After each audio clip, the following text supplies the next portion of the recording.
સારો આ સમયે પ્રભુના નામને ધન્યવાદ આપીએ છીએ. પ્રભુની સેવિકા શિરીનાબેન બારિયાના જીવાઈ ગયેલા જીવનના માટે પ્રભુનો આભાર માનીએ છીએ. ને આ સમયે તેઓ પ્રભુની પાસે છે, ત્યારે આવો આપણે આ ભક્તિ સભામાં જોડાઈએ. પ્રભુનું વચન આ પ્રમાણે લખવામાં આવ્યું છે: તમારા હૃદયોને વ્યાકુળ થવા ના દો. તમે દેવ પર વિશ્વાસ રાખો છો, મારા પર પણ વિશ્વાસ રાખો. મારા બાપના ઘરમાં રહેવાના ઠેકાણા ઘણા છે, નહીં તો હું તમને કહેત, કેમ કે હું તમારા માટે જગા તૈયાર કરવાને જાઉં છું. અને જો હું જઈને તમારા માટે જગા તૈયાર કરીશ, તો હું પાછો આવીશ અને તમને મારી પાસે લઈ જઈશ, જેથી જ્યાં હું છું ત્યાં તમે પણ રહો. આવો આપણે શરૂઆતની પ્રાર્થનામાં જોડાઈએ અને હું વિનંતી કરીશ રેવરન્ડ હેમંત પરમાર સાહેબ આપણને શરૂઆતની પ્રાર્થનામાં જોડશે. પ્રાર્થના કરીએ. આકાશોના આકાશોમાં બિરાજનાર અમારા જીવતા પ્રભુ, અગત્યને સમયે સહાયને સારું કૃપા પ્રાપ્ત કરવાને અમે હિંમતથી તમારી પાસે આવી શકીએ છીએ. તમે સર્વ સંજોગો, પ્રસંગો, પરિસ્થિતિ અને જીવનોના માલિક અને પ્રભુ અધિકારી છો. આ શોકના અને દુઃખના પ્રસંગે અમે તમને ધન્યવાદ આપીએ છીએ, કારણ કે મરણ છે, મરણ પછી હંમેશના જીવનની પણ તમે ખાતરી આપી છે. પ્રભુ ઈસુ ખ્રિસ્તમાં એ સિદ્ધ કર્યું છે, એના માટે આભાર માનીએ છીએ. શિરીનાબેનના જીવાઈ ગયેલા જીવનના બધા વર્ષોને માટે આપેલી કૃપા, બળ, સામર્થ્ય બધામાં તમે તેમની સહાય કરી, બધા માટે આભાર માનીએ છીએ. પ્રભુ, તમે આ પૃથ્વી પર વ્યક્તિને મોકલો છો, તમારા સમયમાં પાછા તેડાવો છો. તમે કદી ભૂલ કરતા નથી, એના માટે અમે તમને ધન્યવાદ આપીએ છીએ. તેઓ ત્યાં હતા પરિવાર સાથે, વિશાળ પરિવાર, સ્નેહીજનો જગતમાં હતા. હવે તમારી પાસે છે, તેથી અમે કોઈ દલીલ કરતા નથી, પણ તમને મહિમા આપીએ છીએ. પ્રભુ, તમે કરુણાના પિતા અને દિલાસાના દેવ, શાંતિના પ્રભુ છો, પુનરુત્થાન પામેલા પ્રભુ છો. તેથી તમારામાં એ બધી જ આશા, આશીષ અને ખાતરી મળે છે, એના માટે સ્તુતિ કરીએ. અમારી પ્રાર્થના છે, અત્યારની આ ભક્તિ સભાને આશીષિત કરો. દુઃખિત જનો પ્રભુ ઈસુ ખ્રિસ્તમાં નવું બળ, નવું સામર્થ્ય પામે. અમે બધા જો આ પ્રસંગે હાજર છીએ, જીવનનો જે હેતુ અને અર્થ છે સમજતા, અમે પણ અમારા જીવનના બાકીના વર્ષો, બાકીની જીવન યાત્રા તમારા મહિમાને માટે જીવીએ, તમને મહિમા આપીએ એવી પ્રાર્થના કરીએ છીએ. સગળો માન મહિમા તમને આપતા કે પ્રભુ અત્યારે અમારી મધ્યે અમારી સાથે છે, એની હાજરીનો સ્વીકાર કરતા અમારી પ્રાર્થના અમે પ્રભુ ઈસુ ખ્રિસ્તના નામમાં લાવીએ છીએ. સાંભળો અને અમારો સ્વીકાર કરો. આમેન.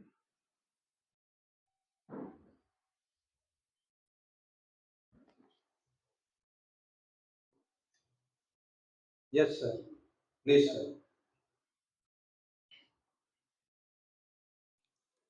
આવો આપણે ભજન સંગ્રહમાંથી ગીત નંબર 418 માં જોડાય.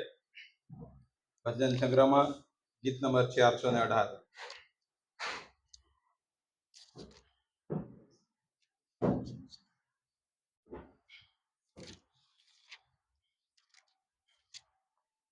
ભજન સંગ્રહમાં ગીત નંબર 418. આકાશમાં મારો છે મુકામ, આકાશમાં મારો છે મુકામ, આકાશમાં મારો છે મુકામ.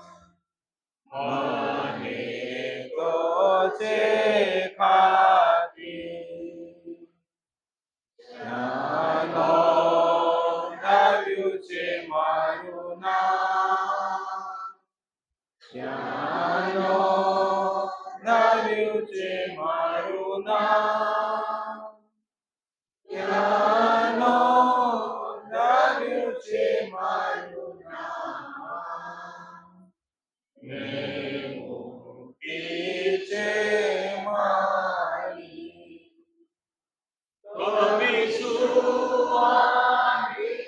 બંધશે જની પછી નાખીશું ખમીશું આની બંધશે જની પછી નાખીશું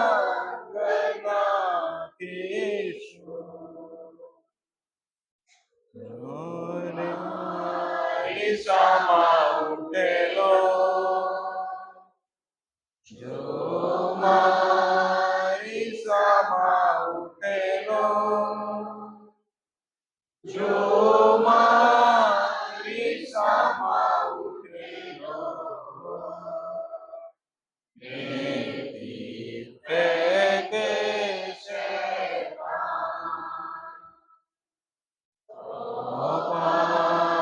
મલકાવીશ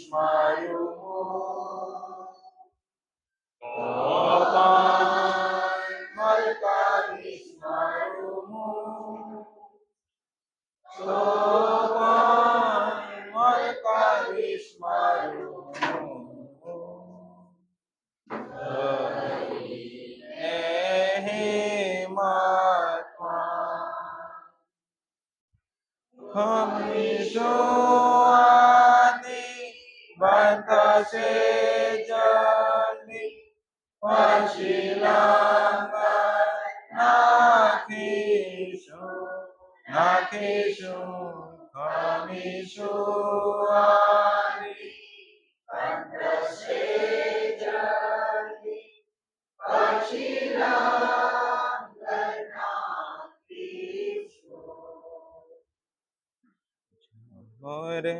મોરેલની પેટે દુખાવે જોરેલની પેટે દુખાવે જોરેલની પેટે દુખાવે ને ચિંતા લાગે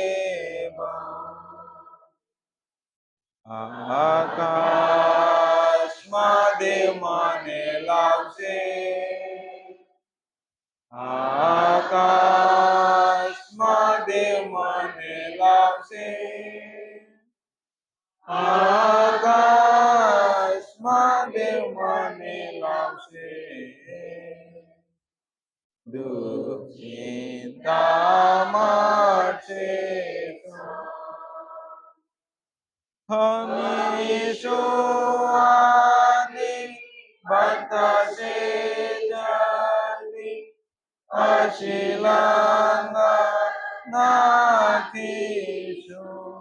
નાખીશું ખમીશું આની બંધશે જની પછી નાખીશું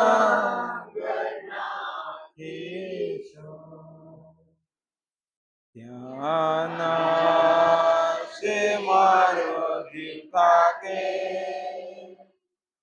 ત્યાં નાશે મારો જીવ થાકે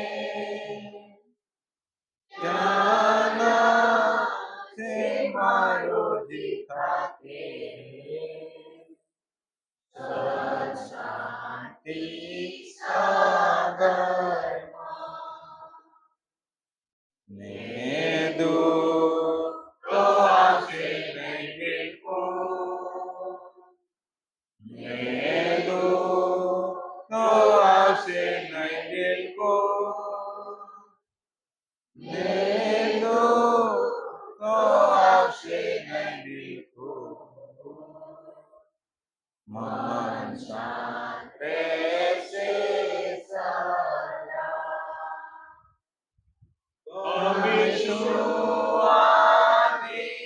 બંધશે જની પછી નાખીશું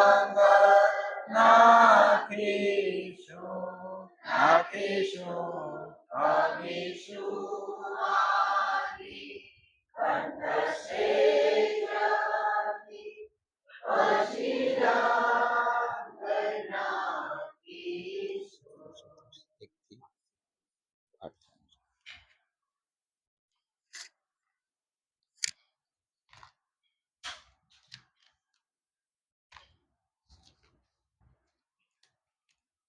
ગીતશાસ્ત્ર 34મો અધ્યાય અને 8 થી અંત સુધી આપણે પ્રભુના પવિત્ર વચનો વાંચીએ તથા સાંભળીએ. અને હું રેવરન્ડ હેમંત રોય સાહેબને વિનંતી કરીશ કે તેઓ આપણને પ્રભુના પવિત્ર વચનો વાંચી સંભળાવશે. ગીતશાસ્ત્ર 34 8 થી અંત સુધી.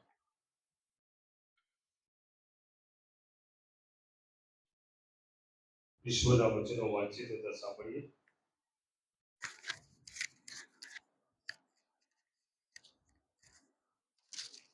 ગીતશાસ્ત્ર 34 8 થી 22 કલમ સુધી. અનુભવ કરો ને જુઓ કે યહોવા ઉત્તમ છે. જે માણસ તેના પર ભરોસો રાખે છે તેને ધન્ય છે. યહોવાના સંતો તેનું ભય રાખો, કેમ કે તેનું ભય રાખનારને કંઈ ખોટ પડતી નથી. સિંહના બચ્ચાને તંગી પડે છે ને ભૂખ વેઠવી પડે છે, પણ જેઓ યહોવાને શોધે છે તેઓને કોઈ પણ સારાવાનાની અછત હોશે નહીં. આવો દીકરાઓ, મારું સાંભળો, હું તમને યહોવાનો ભય રાખતા શીખવીશ. કયો માણસ લાંબી જિંદગી ઈચ્છે છે તથા શુભ જોવાને માટે દીર્ઘાયુષ્ય ચાહે છે? તો ભૂંડું બોલવાથી તારી જીભને અને કપટથી તારા હોઠને સંભાળ. ભૂંડાથી દૂર થા અને ભલું કર, શાંતિ શોધ અને તેની પાછળ લાગ. ન્યાયીઓ પર યહોવાની કૃપા દ્રષ્ટિ છે, તેઓની અરજ પ્રત્યે તેના કાન ઉઘાડા છે. જેઓ ભૂંડું કરે છે તેઓનું સ્મરણ પૃથ્વી ઉપરથી નાબૂદ કરવાને વાસ્તે યહોવાનું મુખ તેઓની વિરુદ્ધ છે. ન્યાયીઓએ પોકાર કર્યો અને યહોવાએ સાંભળીને સર્વ સંકટમાંથી તેઓને છોડાવ્યા. આશાભંગ થયેલાઓની પાસે યહોવા છે અને નમ્ર આત્માવાળાને તે તારે છે. ન્યાય માણસને માથે ઘણા દુઃખ આવે છે, પણ યહોવા તે સર્વમાંથી તેને છોડાવે છે. તે તેના સર્વ હાડકાનું રક્ષણ કરે છે, તેમાંનું એકે ભાંગવામાં આવતું નથી. દુષ્ટનો સંહાર પોતાની ગુંડાઈથી થશે અને ન્યાયીઓના દ્રશ્યો દૂષિત કરાશે. યહોવા પોતાના સેવકના પ્રાણનો ઉદ્ધાર કરે છે. તેના પર ભરોસો રાખનારમાંથી એકે દોષિત ઠરશે નહીં. આમેન.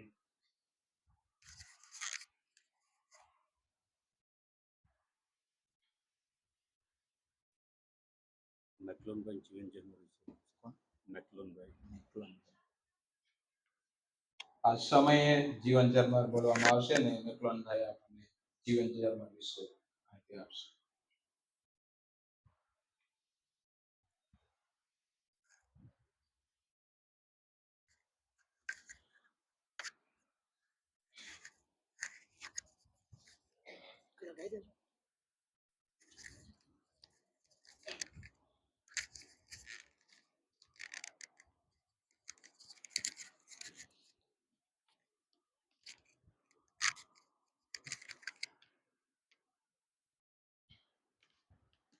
આપણે જીવન ઝરમર સાંભળીશું. શ્રીનાબેન ફેનવિકભાઈ બારૈયા, જેઓ નડિયાદ મુકામે તેમનો જન્મ થયો હતો. 6/10/1948 રોજ તેમનો જન્મ થયો હતો. તેમની માતાનું નામ એસ્તરબેન હતું અને પિતાનું નામ જોનભાઈ રાઠોડ. તેમના ફેમિલીમાં 4 બહેનો અને 1 ભાઈ, જેમાં તેમના બીજા નંબરનું સ્થાન હતું. તેઓએ ઓલ્ડ એસએસસી પછી પીટીસીનો અભ્યાસ કર્યો હતો. પ્રાઇમરી ટીચર તરીકે તેઓ નડિયાદમાં નોકરી કરતા હતા. તેઓનું લગ્ન સાબરમતીના વડીલ સ્વર્ગસ્થ સેમ્યુઅલ એલિસા અને માતા એલિઝાબેથના દીકરા ફેનવિક સેમ્યુઅલ બારિયા સાથે તારીખ 5/5/1973 રોજ નડિયાદમાં થયા હતા. તેમના કુટુંબમાં દીકરા સ્ટેનલી, કેલ્વિન અને દીકરી વેલેન્ટિનાનું સંતાનરૂપી ઈશ્વરે દાન આપ્યું છે. ફેનવિકભાઈની રેલવેમાં નોકરી હતી અને નોકરીમાં ઘણી બધી જવાબદારીઓ હતી, પણ બાળકોના ઉછેરમાં, સંસ્કારમાં અને કેળવણીમાં તેમનો મહત્વનો ફાળો રહ્યો હતો. કૌટુંબિક જીવનમાં પણ નિયમિત રીતે બેસી બાઇબલ વાંચન કરવું, પ્રાર્થના કરવી એ કાયમ રહેતું હતું. પતિ પત્ની તરીકે બંને ચડતી પડતી સુખ દુઃખના સમયમાં એકબીજાની પડખે ઊભા રહેતા હતા. ખાસ કરીને ફેનવિકભાઈની ગંભીર માંદગીમાં પણ તેમણે ખૂબ જ પ્રેમથી સેવા કરી અને એવા કપરા સમયોમાં પણ ધીરજ રાખીને પ્રભુમાં દ્રઢ રહ્યા અને તેમને હરતા ફરતા કરી દીધા. તેમનો સ્વભાવ પ્રેમાળ, આનંદિત અને મદદરૂપ હૃદય અને ઉદારરૂપી વ્યવહાર સાથેનો હતો. જ્યાં પણ મિત્રો, સ્નેહીજનો કે કુટુંબમાં કોઈ માંદું હોય, મુશ્કેલીમાં હોય તો તરત જ તે મુલાકાતે જતા અને એમને પણ મુલાકાતે જાય તો કંઈક ને કંઈક લઈને તેઓ સાથે જતા હતા. ઘણા બધા સેવકો તેમના ઘરે મુલાકાતે આવે ત્યારે પણ તેમના માટે મીઠો આવકાર આપતા સ્વાગત કરતા હતા. પાછલા થોડા સમયથી તેઓ બીમાર હતા અને તે દરમિયાન અને હોસ્પિટલમાં પણ દાખલ કર્યા. ત્યારે જે કુટુંબીજનો, મિત્રો, સ્નેહીજનો એ ઘરમાં અને હોસ્પિટલમાં મુલાકાત લીધી, ઉત્તેજન પૂરું પાડ્યું, આપ સર્વને તેમના માટે પ્રાર્થના કરી તેના માટે આભાર. ખાસ કરીને રેવરન્ડ જુલિયસ સાહેબ અને રેવરન્ડ સુરેશ સાહેબે પણ મુલાકાત લીધી, પ્રાર્થના કરાવી માટે પાળક સાહેબનો, મંડળીના લોકોનો તેમજ જેમણે તેમના માટે પ્રાર્થના કરી તે સર્વનો કુટુંબ વતી આભાર વ્યક્ત કરું છું. ખાસ તેમની માંદગી દરમિયાન રૂથબેન, સુલક્ષણાબેન રાત દિવસ તેમની સાથે રહ્યા, તેમની સેવા કરી ત્યારે તેમનો પણ હૃદયના ઊંડાણથી આભાર માનીએ છીએ. તેઓએ 77 વર્ષનું દીર્ઘાયુ જીવન પૂર્ણ કરી તેઓ પ્રભુ બાપની ગોદમાં સદાકાળને માટે ચાલ્યા ગયા ત્યારે તેમના જીવાઈ ગયેલા અદ્ભુત જીવન માટે આભાર માનીએ છીએ. તેમના કુટુંબમાં ફેનવિકભાઈ, 2 દીકરાઓ સ્ટેનલી, કેલ્વિન, પુત્રવધુ સ્ટેલા અને પૌત્રી ક્રિસ્ટલને આપની અંગત પ્રાર્થનામાં દુઃખિત પરિવારને ધરી રાખશો. આમીન.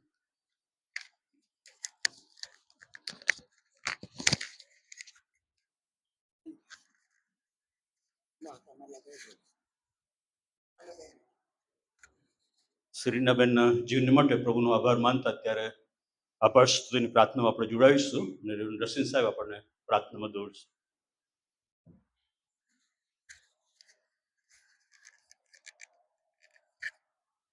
આપણે પ્રાર્થનામાં જોડાઈએ પહેલા એક દિલાસો છે. સેવક દાનિયેલ સેવક જે પ્રભુની પાસે છે પણ એમના કુટુંબીજનો મેરિકાથી જોયલ અને હનોક એમણે ખાસ કુટુંબને દિલાસો પાઠવ્યો છે. મને ફોન કરીને કીધેલું તેઓ અત્યારે ભરૂચ મુકામે છે, આવી શક્યો નથી, પણ તે મારા વતી કુટુંબ વતી અને સંગત વતી દિલાસો પાઠવવાની પ્રાર્થના કરી.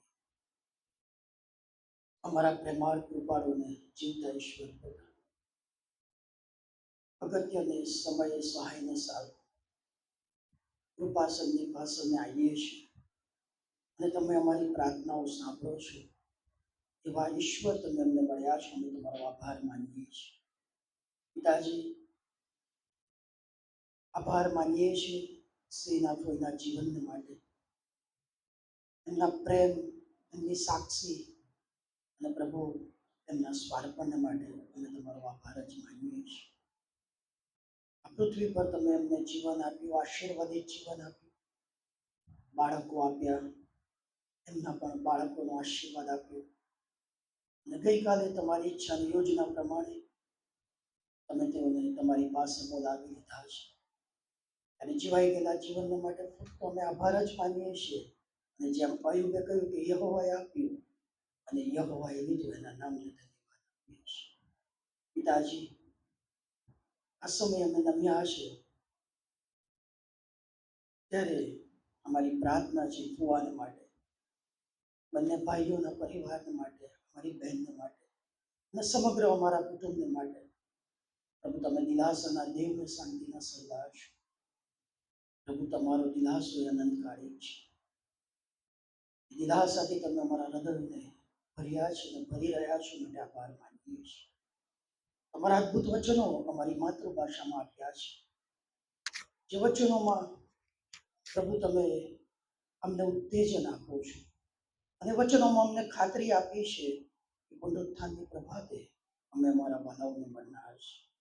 એવા અદ્ભુત વચનોને માટે પણ તમારો આભાર માનીએ છીએ. અમારી પ્રાર્થના છે પિતાજી, તમારા વચનના પ્રકાશમાં અમને આગળ વધારજો. પિતા, તમારા પુત્ર ઈસુના રક્તમાં તમે અમને ખરીદી લીધા છે ત્યારે અમે આભાર માનીએ છીએ એ તારણની ભેટને માટે. આ સમયે પ્રભુ અમારી પ્રાર્થના છે અમે તમારા વચનો તરફ દ્રષ્ટિ કરીશું. ત્યારે આમોસ 9:7-33 પ્રમાણે વચનના મર્મને ભેદ તમે ખોલજો અને વચન થકી તમે પ્રત્યેક સાથે વાત અને વ્યવહાર કરો.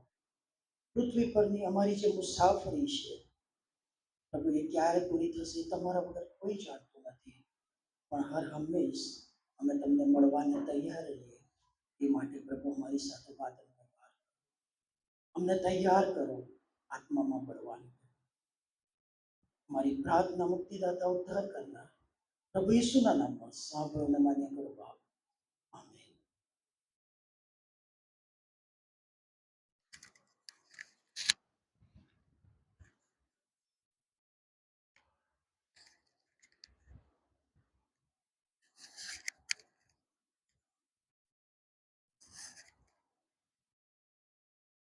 આ સમય આપ સર્વનો પ્રેમથી આવકાર કરીએ છીએ, કારણ કે તમે બધા દુઃખિત કુટુંબીજનોની સાથે ઊભા રહેવાને માટે, તેમને દિલાસો આપવાને માટે, સાંત્વના આપવાને માટે મોટી સંખ્યામાં અહીંયા એકઠા મળ્યા છો.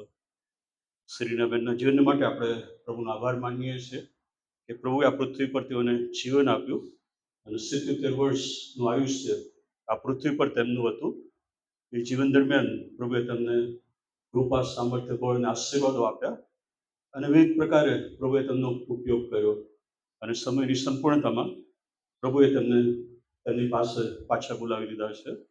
ત્યારે સર્વ દુઃખિત કુટુંબીજનોને આપણે સગા સાથે મળીને એ સાંત્વના આપીએ છીએ, દિલાસો આપીએ છીએ કે જે પ્રભુમાંથી આપણને પ્રાપ્ત થાય છે અને પ્રભુના વચનોમાંથી આપણને પ્રાપ્ત થાય છે. જેમ પ્રભુ ઈસુ ખ્રિસ્તે યોહાન 14:1 કહ્યું કે હું જાઉં છું પણ હું પાછો આવીશ અને તમને મારી પાસે લઈ જઈશ. અને પ્રભુ ઈસુ ખ્રિસ્ત કહેશે કે તમારા હૃદયોને વ્યાકુળ થવા ન દો અને દીવા પણ ન દો. જ્યારે જ્યારે આપણે આ રીતે એકઠા મળીએ છીએ દફન વિધિની ભક્તિ સભામાં, ત્યારે જીવન વિશે આપણે વિચાર કરીએ છીએ.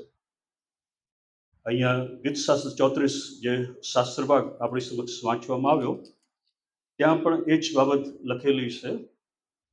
શરૂઆતમાં ગીત કરતા એ એના જીવન વિશેની વાત લખે છે કે એના જીવનમાં ઈશ્વરનો અનુભવ કેવો રહ્યો. સૌથી પહેલા ઈશ્વરને ધન્યવાદ આપવાની વાત લખે છે વ્યક્તિગત રીતે, અને પછી લોકોને આમંત્રણ આપે કે મારી સાથે યોહાનને મોટો માનો. અને પછી એના જીવનના એ અનુભવો લખે છે કે જ્યારે એણે ઈશ્વરની સમક્ષ પોકાર કર્યો ત્યારે ઈશ્વરે દરેક પ્રકારના ભય અને સંકટમાંથી તેને બચાવ્યો. અને પછી એ પડકાર આપે છે કે અનુભવ કરો અને જુઓ કે યહોવા ઉત્તમ છે. જે માણસ તેના પર ભરોસો રાખે છે તેને ધન્ય છે. અને પછી એ આગળ લખે છે કે યહોવાના સંતો તેનું ભય રાખો, કેમ કે તેનું ભય રાખનારાને કંઈ ખોટ પડતી નથી. બહુ સ્પષ્ટ કહે છે કે જો ઈશ્વરની બીક રાખે છે તેઓને કોઈ પણ સારા વાનની અછત હોતી નથી. અને ઉદાહરણ આપે છે કે સિંહના બચ્ચાને તંગી પડે છે અને ભૂખ વેઠવી પડે છે, પણ જેઓ યહોવાને શોધે છે તેઓને કોઈ પણ સારા વાનની અછત હોશે નહીં. અને ફરીથી એ આમંત્રણ તે આપે છે 11મી કલમમાં કે આવો દીકરાઓ, મારું સાંભળો અને હું તમને યહોવાનું ભય રાખતા શીખવીશ. અને પછી 12મી કલમમાં બહુ મહત્વની વાત, અને એ પ્રશ્ન ત્યાં પૂછે છે કે કયો માણસ લાંબી જિંદગી ઈચ્છે છે તથા શુભ જોવાને માટે દીર્ઘાયુષ્ય ચાહે છે. એ પ્રશ્ન ત્યાં કરે છે કે કયો માણસ લાંબી જિંદગી ઈચ્છે છે અથવા તો દીર્ઘાયુષ્ય ચાહે છે. પણ પછી બીજો એક શબ્દ ત્યાં મૂકે છે કે શુભ જોવાને દીર્ઘાયુષ્ય ચાહે છે. એટલે એનો અર્થ એ થયો કે ગીત કરતા એ પ્રમાણે કહે છે કે જ્યારે ઈશ્વર લાંબુ જીવન આપે છે, દીર્ઘાયુ આપે છે, તેનો અર્થ ઈશ્વર ઈચ્છે છે કે વ્યક્તિ શુભ જુએ. એનો અર્થ એ પણ થયો કે શુભ કરે, એટલે કે સારું જુએ અને સારું કરે. પ્રભુ ઈસુ ખ્રિસ્ત એટલા માટે જ આ પૃથ્વી પર આવ્યા અને એમણે સારું જ કર્યું, કોઈના માટે કશું જ ખરાબ કર્યું નહોતું, ભૂંડું કર્યું નહોતું. અને ગીત કરતા આગળ એ બાબતને કહે છે કે જો એ લાંબી જિંદગી ઈચ્છે છે અથવા તો દીર્ઘાયુષ્ય ચાહે છે તો શું કરવું જોઈએ. અને 13મી કલમમાં એ કહે છે કે તું ભૂંડું બોલવાથી તારી જીભને અને કપટથી તારા હોઠને સંભાળ. ભૂંડાથી દૂર થા અને ભલું કર, શાંતિ શોધ અને તેની પાછળ લાગ. એટલે કે જે જીવન ઈશ્વર આપણને આપે છે અહીંયા લાંબુ જીવન અને દીર્ઘાયુષ્ય એ બે શબ્દો વાપરેલા છે. લાંબી જિંદગી અને દીર્ઘાયુષ્ય. એનો અર્થ એમ નહીં કે હું 25 વર્ષનો છું એટલે લાંબુ આયુષ્ય મારું હશે કે નહીં એટલે મારે શુભ કરવાનું નથી કે શુભ જોવાનું નથી, એનો અર્થ એ નથી. પણ ઈશ્વર જે જીવન આપે છે એ જીવન આપણે કેવી રીતે એનો ઉપયોગ કરીએ છીએ એ મહત્વનું છે. કેટલું જીવ્યા એ નહીં, પરંતુ કેવું જીવન જીવ્યા એ બહુ મહત્વનું છે. અને અહીંયા એ સિદ્ધાંત રજૂ કરે છે કે જો ઈશ્વર જે લાંબુ જીવન તમને આપે છે, ઈશ્વર જે દિવસો અને વર્ષો આપે છે, તો એમાં ભૂંડું બોલવાથી તારી જીભને, કપટથી તારા હોઠને સંભાળ. આ બે બાબતો છે કે જે આજે દાવાનળ સળગાવે છે. ભૂંડું બોલવાથી તારી જીભને અને કપટથી તારા હોઠને. જીભ અને હોઠ જે બોલે છે એ બંનેને તું સંભાળ રાખ. તું શું બોલે છે, કેવી રીતે બોલે છે, તારા બોલવામાં શું સમાયેલું છે, એના વિશે તું કાળજી રાખ. અને યાકૂબ પણ એ કહે છે કે જીભ એ અગ્નિ સમાન છે, બહુ મોટો દાવાનળ એ સળગાવી શકે છે. અને એટલા માટે જે જીવન આપણે જીવીએ છીએ એમાં આ સિદ્ધાંત બાઇબલ આપણી સમક્ષ રજૂ કરે છે કે આપણું બોલવું કેવું હોય છે. અને આગળ એ કહે છે કે ભૂંડાથી દૂર થા અને ભલું કર. ભૂંડાથી દૂર થા અને ભલું કર, શાંતિ શોધ અને તેની પાછળ લાગ. જીવનની અંદર જે જીવન ઈશ્વરે આપણને આપ્યું છે એ ઈશ્વરની ઈચ્છા અને યોજના પ્રમાણે જીવવું હોય તો આપણા હોઠ અને જીભને સંભાળવા. અને પછી ત્યાં લખ્યું છે કે શુભ જોવાનું એ આંખથી હોય છે. 3 બાબતો છે. 3 બાબતો એમાં સમાયેલી છે: વિચાર, લાગણી અને કાર્ય. જ્યારે કશું પણ આપણે જોઈએ છે ત્યારે વિચાર પેદા થાય છે અને એમાંથી લાગણી પેદા થાય છે અને પછી એમાંથી કાર્ય પેદા થાય છે. અને અહીંયા પણ એ જ બાબત એ રીતે અલગ રીતે સમાયેલી છે કે ભૂંડું બોલવાથી તારી જીભને ને કપટથી તારા હોઠને સંભાળ.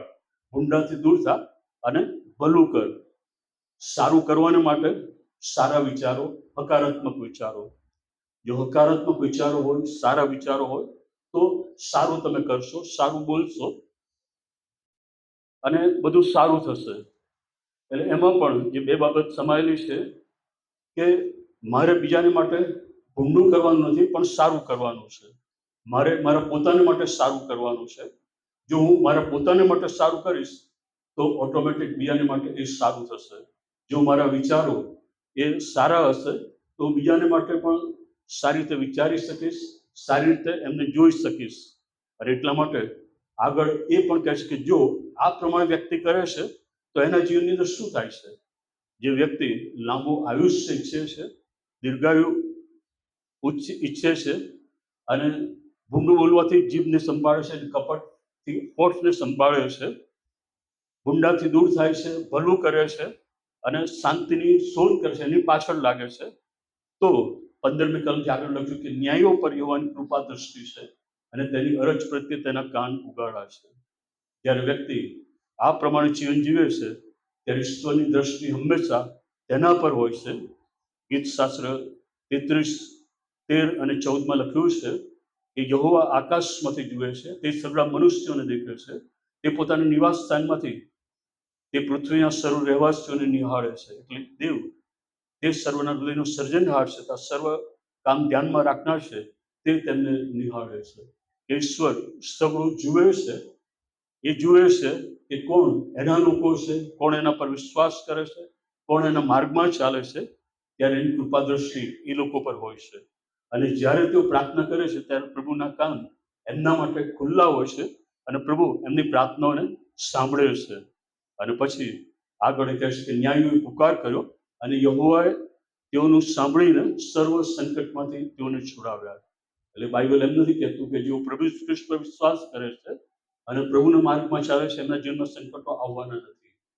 યોહાન 16:33 પ્રભુ ખ્રિસ્ત કહે છે કે આ જગતમાં તમને ઘણા સંકટો છે પણ હિંમત રાખો, મેં જગતને જીત્યું છે. એટલે ગીત કરતા કહે છે કે ન્યાયો ઉપર ઘણા સંકટો આવશે પણ જ્યારે તેઓ પુકાર કરશે ત્યારે પ્રભુ એ બધામાંથી એમને બહાર કાઢશે. આ સભંગ થયેલાની પાસે યહોવા છે અને નમ્ર આત્માવાળાને તારે છે. નમ્ર કોણ હોઈ શકે કે જે સતત પ્રભુના માર્ગમાં ચાલતા હોય અને પ્રભુ ખ્રિસ્તની નમ્રતા તેમના જીવનની અંદર હોય, તેમને એ તારે છે.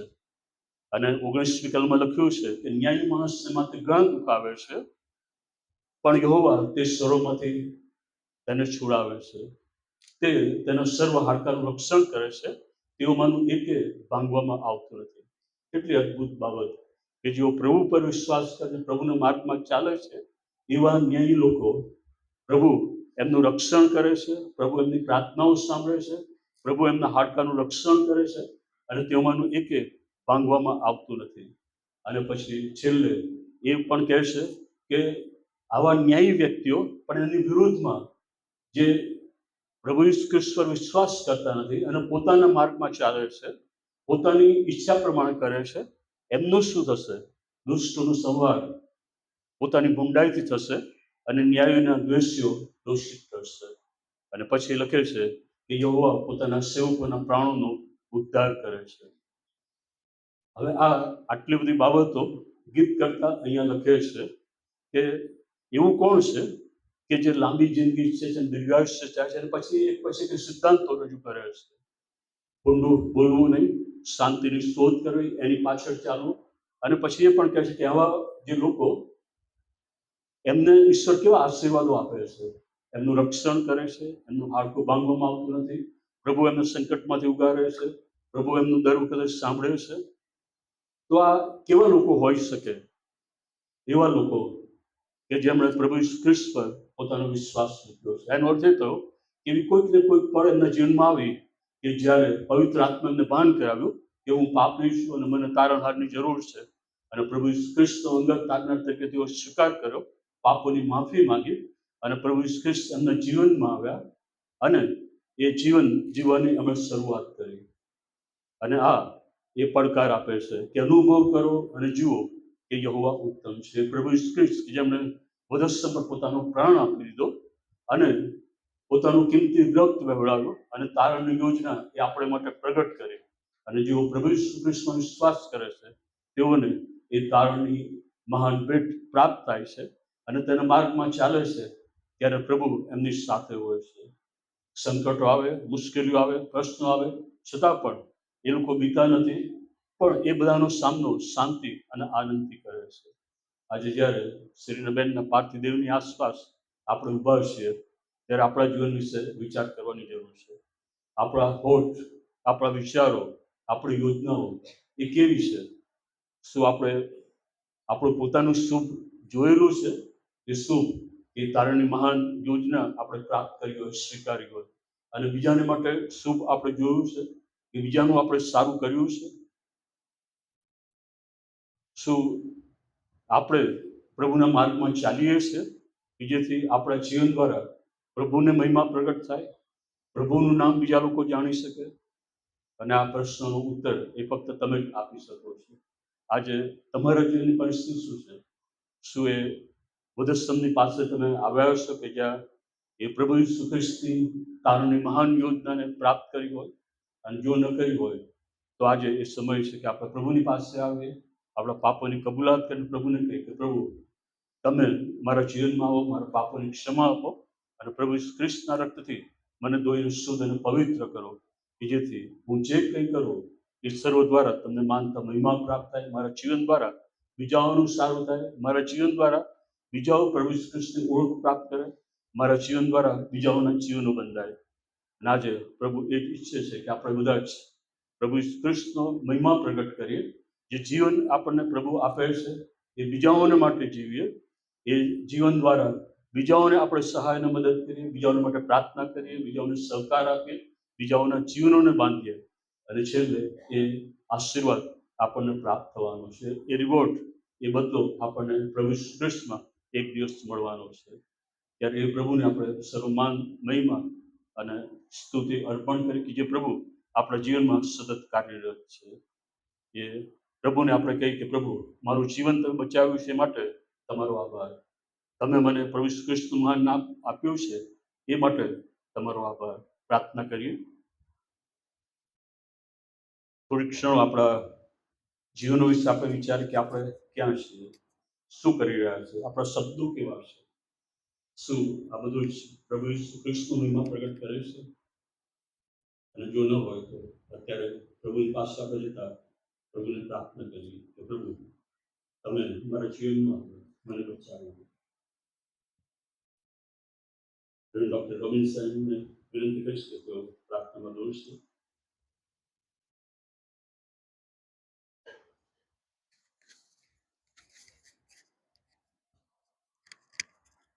પ્રાર્થના કરીએ. પ્રભુ, તમારો આભાર.